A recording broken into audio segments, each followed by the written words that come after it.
Stephen Summer here with TerrierVision. We're here alongside assistant men's soccer coach Joel Tyson. Joel, how you doing today? Doing well, Stephen. Thanks. How are you? I'm doing quite all right.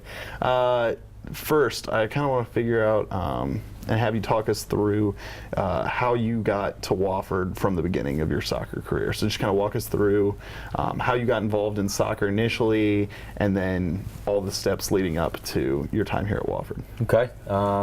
Started playing soccer, obviously, as most coaches do, at a young age, and it all kind of starts back with Coach Polson. Mm-hmm. When I was in high school, I went to attended the Ralph Lundy soccer camps, like most kids in the Southeast have, and had a chance to work for him in college as well as a college staff. So I kind of knew Coach Polson for a lot of years leading up to when I graduated in college, and was fortunate enough to get a job at Hofstra University. And from there, the position opened up here at Wofford when Coach Slagle left to go to Newberry, and when Coach called, it was a no-brainer to come work for him here at Wofford. So the process was a lot earlier before I took the job, and I really knew Coach Polson a lot earlier before then. So it was really good. So you said you worked with him a little bit during those Ralph Lundy camps and stuff, and kind of built that relationship up. How would you say, I guess, that relationship? You said it was a no-brainer coming here. Talk us a little bit through more, I guess, the existing relationship you had with Coach Polson, and then what, I guess, really pushed you to apply here. Yeah, well, in college, like I said, I worked for him, and it was just as a college staff, and he was the director of the site I was working for, and just getting a chance to be around him, and just to kind of see what type of person he was, what type of coach he was, the things that he placed a precedent on. He was somebody that, for me, as a young age, as a college goalkeeper, and he'd been a goalkeeper as well, was somebody I looked up to tremendously, and I kind of knew that he would be a person that, if I was coaching, that he'd be somebody that I would want to work for. Awesome. Now, you played in college at Coker, at keeper.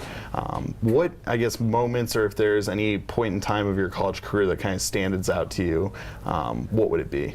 I think, like, if you ask most players, I think that the thing they really enjoy the most, more than wins or anything like that, is just relationships with teammates. We were talking in the office today. I'm actually, a best man for a buddy of mine, a teammate, for his wedding coming up, and I think just relationships with your teammates are the most important things. And when I look back on my 4 years at Coker, I can say that was probably the most important things. That and the relationship with the head coaches there.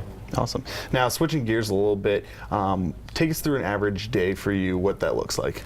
Average day I think for any college assistant is filled with a lot of things. When I first got into coaching, I think you realize it's a lot less training time and a lot more administrative work. But I think for us here, the most important thing is just the day-to-day care of our players. What we're planning for. Who our next opponent is, what our preparation is for that particular match. If it's, breaking down film of a previous game, or preparing for another opponent through a scouting report and things like that.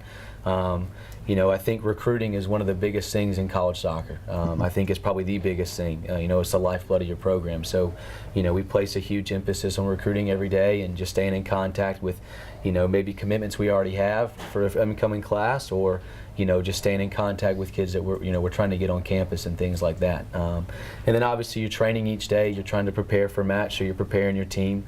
And then I think just being able to have relationships with your players, having them stop by and interacting with them, I think that kind of creates that bond that we look for, that family mentality that we're shooting for. Awesome. What would you say your favorite part of coaching is? Favorite part of coaching? That's a tough question.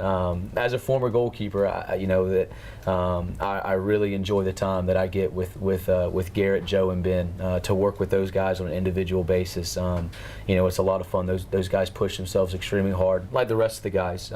But I really value my time there, and I think the best part of coaching for me personally, anyway, is just I think moments like last night after a big conference win, just to see the emotion in the players and how much input they have and how much they put into it. It's fun to see them get that reward of a win like that. Gotcha.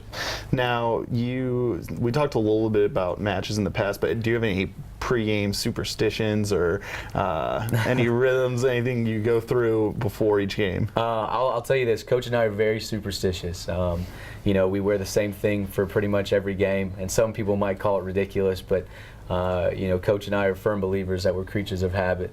So I wouldn't say there's necessarily too many superstitions, but I mean, it's just we're very routine, you could say.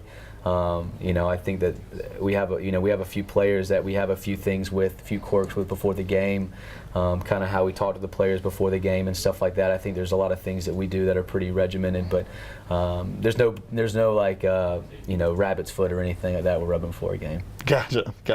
Well, that's about all the time we have, but thanks again, Joel, and we'll hear from you again soon. Thanks, Stephen.